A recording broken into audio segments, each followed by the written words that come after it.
नमो नमः। नमस्कारः। वंदे संस्कृत मातरम। इस वर्ष विश्व संस्कृत दिवस के अवसर पर मैंने संस्कृत सुभाषितों की एक श्रृंखला प्रारंभ करने का निर्णय लिया था, जिसके अंतर्गत उस श्रृंखला की पहली कड़ी के रूप में आपके सामने एक सुभाषित प्रस्तुत किया था। आज प्रस्तुत है उसी श्रृंखला की दूसरी कड़ी का एक अन्य प्रेरणास्पद और प्रेरक सुभाषित,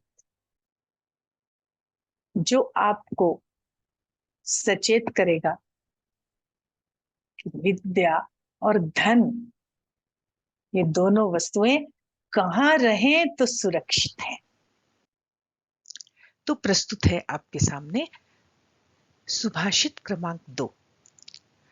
पुस्तकस्था तु या विद्या परहस्तगतं धनं कार्यकाले समुत्पन्ने न सा विद्या न तद्धनम।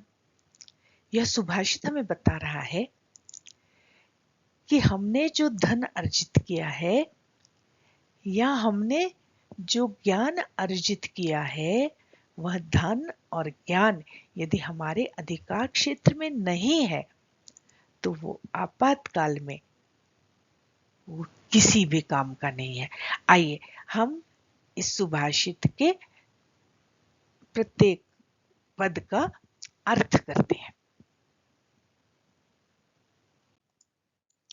पुस्तकस्था तु या विद्या, कह रहे हैं कि ज्ञानार्जन करने की दिशा में आपने पुस्तकें तो पढ़ी हैं, पर वो प्राप्त किया हुआ ज्ञान यदि पुस्तकस्थ ही है, माने पुस्तक में ही स्थित है, और वो ज्ञान आपने आत्मसात नहीं किया है, उसको याद नहीं किया है, उसको अपने मस्तिष्क में नहीं उतारा है, तो ऐसी विद्या जो पुस्तक में स्थित है और आपने धनार्जन तो किया है, पर हस्तगतम धनम, आपके द्वारा कमाया हुआ धन आपके अधिकार क्षेत्र में नहीं है, वो आपने किसी को दे के रखा है,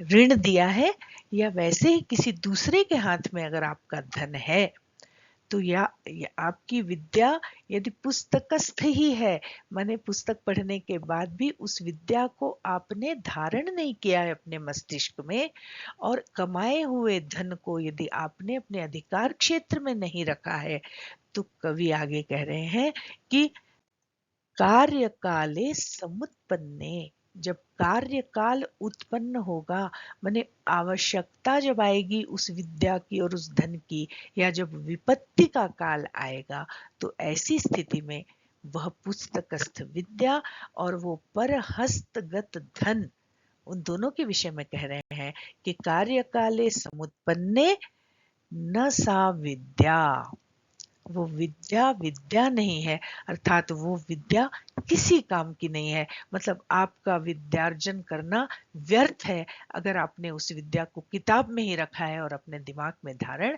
नहीं किया है, उसको आत्मसात नहीं किया है, उसको याद नहीं किया है। और कह रहे हैं कि न तद धनम, और वो धन भी आपके किसी काम का नहीं है जो आपने दूसरों के हाथ में दे के रखा है, वो विपत्ति के समय आपको कभी भी काम नहीं आएगा।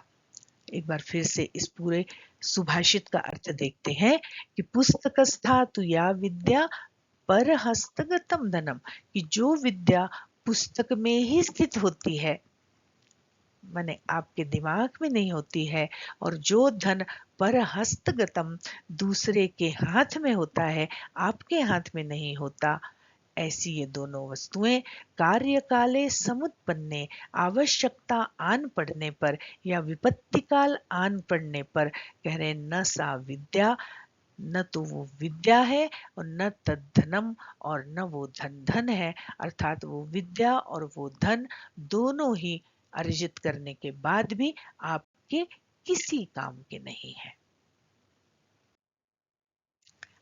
आज के लिए बस इतना ही। आशा है आपको ये सुभाषित पसंद आया होगा। फिर मिलते हैं इसी तरह के किसी रोचक विषय के साथ। तब तक के लिए धन्यवाद। जयतु संस्कृतम, जयतु भारतम।